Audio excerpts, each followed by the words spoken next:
அனைவருக்கும் வணக்கம்.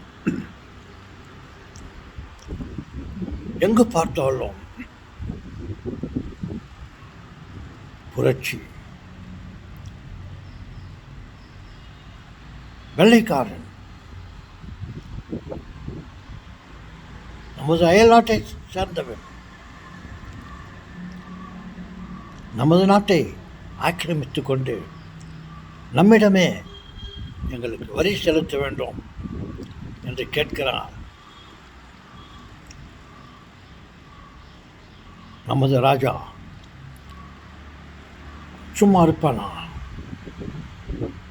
என்ன, நீ எங்களுக்கு வரி செலுத்த வேண்டும், இவ்வளவு நாட்களாக நீங்கள் எனக்கு வரி செலுத்தவில்லை, இவன் விடுவானா? யாரை கேட்கின்றாய் வரி?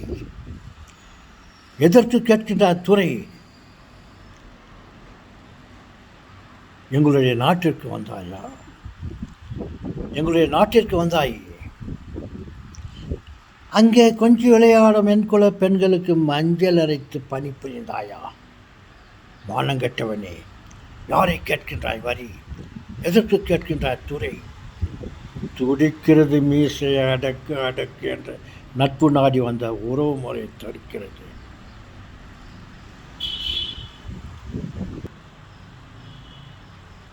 யார் அவன் வரி கேட்டவன்? அவன் அயல் நாட்டு பக்கத்து நாட்டை சேர்ந்தவன், ஒரு சிறிய நாட்டை உடையவன். நாம் இந்திய நாட்டு அனைத்து மக்களும் ஒன்றாக சேர்ந்து ஒரே சமயத்தில் உச்சா யூரின் மூத்திரம் கழிப்பானாயினால் அந்த நாடை அடித்து கொண்டு போய் கடலில் மூழ்கிவிடும். அப்பேற்பட்ட சிறிய நாடு அவன் நம்மிடம் நம்மை ஆட்சி புரிந்து கொண்டிருந்தான். எங்கு பார்த்தாலும் விடுதலை விடுதலை, சுதந்திரம் வேணும், விடுதலை அப்படி என்று போராட்டம். பத்திரிகைகளை அடிப்பதற்கு விடுதலை என்ற அந்த லெட்டர் பற்றாக்குறை ஆகிவிட்டது. எந்த பிரச்சனை எங்கே போய் பார்த்தாலும் அந்த எல்லாம் பத்தவில்லை.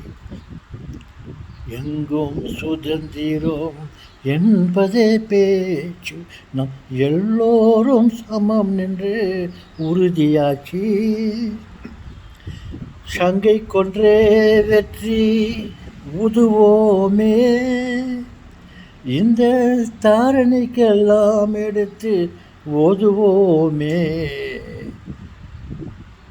அப்படி என்ற ஒரு கூட்டம்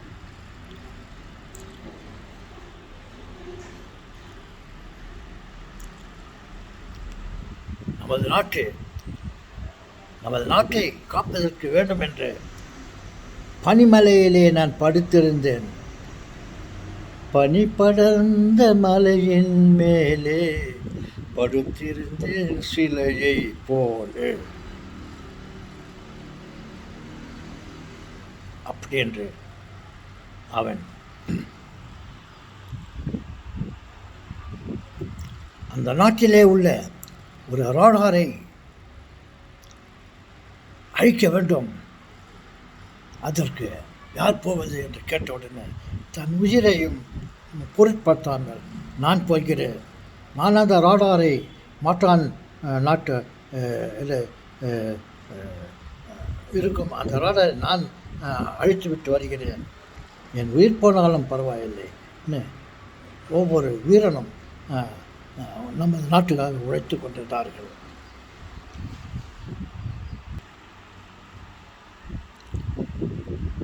ஓகே சொல்லுங்களே, ஏன் இதெல்லாம் நீங்கள் திடீர்னு இதெல்லாம் பேசிக்கிறீங்க? இல்லை சொல்லுங்களே, நமது நாட்டை காப்பது நமது கடமை.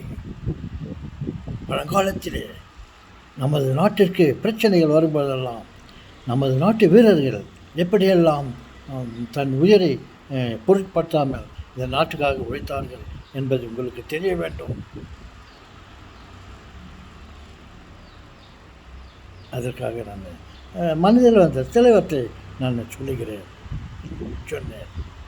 சொல்வதற்கு நிறைய இருக்கிறது. போதும். நமது நாட்டுக்குள்ளே பிரிவினை இருக்கக்கூடாது.